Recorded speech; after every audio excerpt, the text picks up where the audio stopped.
হাই বন্ধুসকল, আপোনালোকক আমাৰ ইউটিউব চেনেলৰ অন্য এটা ভিডিঅ'লৈ স্বাগতম জনালোঁ। বন্ধুসকল, যিহেতু জুবিনদাৰ সমাধিস্থলীত মানুহ বেছি হোৱাৰ কাৰণে, মানুহে চাবলৈ যোৱাৰ কাৰণে, যিহেতু মানুহে নিজৰ সুবিধা মতে চাবলৈ গৈছে, চাবলৈ যোৱাৰ কাৰণেই মুখ্যমন্ত্ৰীয়ে নতুনকৈ SOP জাৰি কৰিলে। আপোনালোকে নিশ্চয় শুনিছে, SOP জাৰি কৰিলে আৰু SOP জাৰি কৰাৰ পাছতে SOPক লৈ বৃহৎ মন্তব্য কৰিলে পৰেশ বৰুৱা আৰু ৰীতা চৌধুৰীয়ে। কি মন্তব্য কৰিলে বা কেনেকুৱা ধৰণৰ কথা ক'লে মুখ্যমন্ত্ৰীক আৰু ৰীতা চৌধুৰীয়ে লিখিছে, কি বুলি লিখিছে, মই ভিডিঅ'ত আপোনালোকক সকলোখিনি কৈ থাকিম। ভিডিঅ'টো আপোনালোকে শেষলৈকে চাই থাকিব বন্ধুসকল।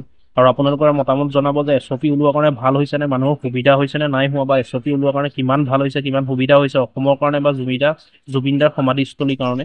আপোনালোকে চাই থাকিব বন্ধুসকল ভিডিঅ'টো শেষলৈকে। কি ক'লে পৰেশ বৰুৱাই আৰু ৰীতা চৌধুৰীয়ে মই আপোনালোকক শুনাই আছোঁ। প্ৰথমতে চাওক মুখ্যমন্ত্ৰীয়ে কি কৈছে, মুখ্যমন্ত্ৰীক কি SOP জাৰি কৰিছে প্ৰথমতে সেইটো জানি লওঁ। জুবিনদাৰ সমাধিস্থলীক লৈ বা জুবিনদাৰ ক্ষেত্ৰক লৈ পেলাই SOP জাৰি কৰিছিলে। মুখ্যমন্ত্ৰীয়ে পুৱা 6 বজাৰ পৰা নিশা 10 বজালৈ খোলা থাকিব জুবিন ক্ষেত্ৰ। মানে 6টা বজাৰ আগত যাব নোৱাৰিব আৰু 10টা বজাৰ পাছত তাত যাব নোৱাৰিব। 6টা বজাৰ পৰা নিশা অৰ্থাৎ ৰাতি 10 বজালৈ খোলা থাকিব বুলি কৈছে। আৰু নিশা 10 বজাৰ পিছত প্ৰৱেশ নিষিদ্ধ জুবিন ক্ষেত্ৰত। 10টা বজাৰ পাছত আপোনালোকে চাব তাত নোৱাৰিব, যাবলৈ নোৱাৰিব। সুৰাসক্ত লোকৰ বাবে জুবিন ক্ষেত্ৰত প্ৰৱেশ নিষিদ্ধ। যিসকল সুৰাসক্ত বা যিসকলে মদ পান কৰে, মদ্যপান কৰে, তেনেকুৱা ধৰণৰ মানুহৰ কাৰণে তাত প্ৰৱেশ নিষিদ্ধ বুলি কৈছে। জুবিন ক্ষেত্ৰৰ সন্মুখত সুৰা বিক্ৰী, সুৰা সেৱনত নিষেধাজ্ঞা জাৰি। জুবিন ক্ষেত্ৰৰ সন্মুখত যদি তাত কিবা সুৰা বিক্ৰী কৰে বা সুৰা সেৱন কৰে, তেনেকুৱা বন্ধ কৰিবৰ কাৰণে জাৰি কৰা হৈছে SOP। আৰু যিসকলে এইকেইটা আইন ভংগ কৰিব বা এইকেইটা নিয়ম বা SOP নেমানিব, সেইসকলৰ কাৰণে কঠোৰ ব্যৱস্থা ল'ব অসম চৰকাৰে। ইয়াৰ পিছত চাওক, এইকেইটা SOP জাৰি কৰাৰ পাছত পৰেশ বৰুৱা আৰু ৰীতা চৌধুৰীয়ে কি মন্তব্য কৰিলে আপোনালোকে চাওক ভিডিঅ'টো শেষলৈকে। মই দেখাই আছোঁ আপোনালোকক ইয়াৰ পিছত কি মন্তব্য কৰিলে। আৰু এইকেইটা SOP আপোনালোকৰ কাৰণে ভাল হৈছে নে বেয়া হৈছে আপোনালোকে নিশ্চয় কমেণ্টত জনাব, আপোনালোকৰ মতামত জনাব। SOP কেইটা সুবিধাৰ কাৰণে দিছে নে কিবা অসুবিধাৰ কাৰণে, নে ইয়াত কিবা ৰাজনীতি জড়িত আছে, আপোনালোকে সেইটো জনাব। এতিয়া চাওক আপোনালোকে ৰীতা চৌধুৰী বাইদেৱে কি লিখিছে বা ৰীতা চৌধুৰীয়ে কি বুলি প্ৰকাশ কৰিছে আপোনালোকে চাওক ভিডিঅ'টোত। মই দেখাই আছোঁ। ৰীতা চৌধুৰী বাইদেৱে লিখিছে, মাননীয় মুখ্যমন্ত্ৰী মহোদয়, কেতিয়াবা আপোনাক পৰিবেষ্টিত কৰি ৰখা আপোনাৰ শুভাকাংক্ষীসকলে, সাধাৰণতে যিসকলৰ বেছিভাগেই তোষামোদকাৰী, তেওঁলোকে পৰিস্থিতিৰ যথাযথ ছবিখন অনুধাৱন কৰিব নোৱাৰি প্ৰকৃত ছবিখন তুলি ধৰিব নোৱাৰিবও পাৰে। সিদ্ধান্তবোৰ লওঁতে সেয়েহে ভুল হোৱাৰ সম্ভাৱনা থাকে। জুবিনক ভালপোৱা সকলোৱে জুবিন ক্ষেত্ৰলৈ দিনত আহিবলৈ সময় নাপাবও পাৰে।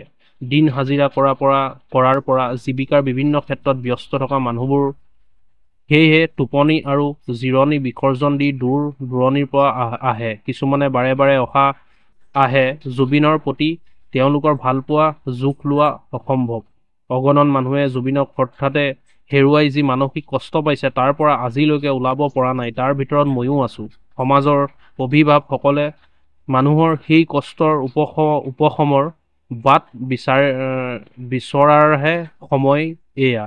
তাৰ সলনি জুবিন ক্ষেত্ৰত প্ৰৱেশৰ বাবে দিয়া বাধা নিষেধে জুবিনক ভালপোৱা ল'ৰা-ছোৱালীবোৰক জটিল মানসিক অৱস্থালৈ ঠেলি দিব পাৰে।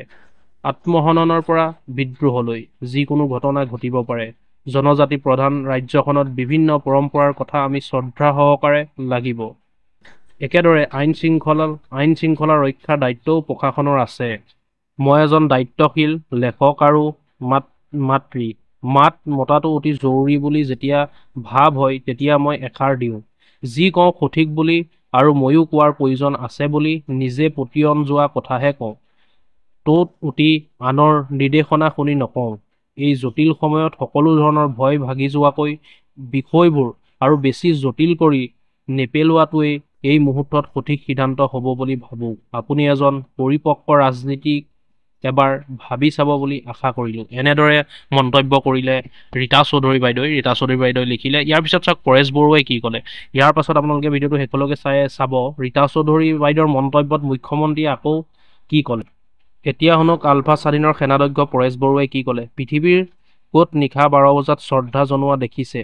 টোপনি ক্ষতি কৰিলে আয়ুস কমিব। এবাৰ পুৱা এবাৰ গধূলি শ্ৰদ্ধা জনালেই হ'ল।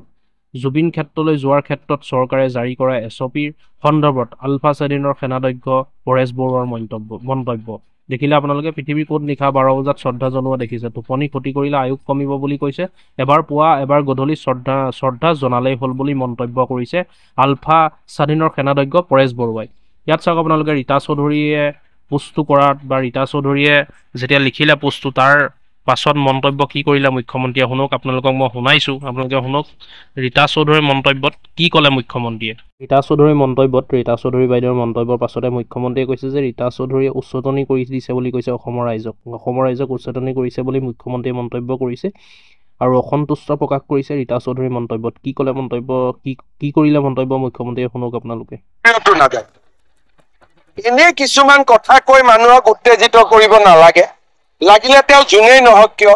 ৰাতি 10টাৰ পিছত মানুহ কামাখ্যা মন্দিৰতো নাযায়, 10টা বজাত